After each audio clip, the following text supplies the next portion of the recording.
Mummy mummy આજે હું જળ નો ચડાવું તો હાલે? કેમ, શા માટે?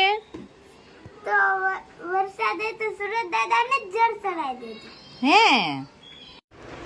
આજે મારા બાળકને એક નિર્દોષ વિચાર આવ્યો કે હું રોજ સુરત દાદાને જળ ચડાવું છું, તો આજે ના ચડાવું તો ના ચાલે.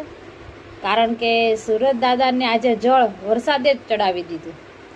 એટલે કે આવી રીતે બાળકોની નિર્દોષતા અને તેમની કલ્પનાઓ એ આપણા મનને જીતી લે છે. એટલે બાળકોને આવા વિચારો આવવાને એ પણ એક જિજ્ઞાસા છે. એના મનની એને કલ્પના શક્તિ ખીલે છે. એટલે કે તમારા બાળકોને પણ આવા નિર્દોષ વિચારો આવે છે? જો આવ્યા હોય તો મને કોમેન્ટ કરીને જણાવો કે તમારા બાળકને કેવા નિર્દોષ વિચારો આવે છે.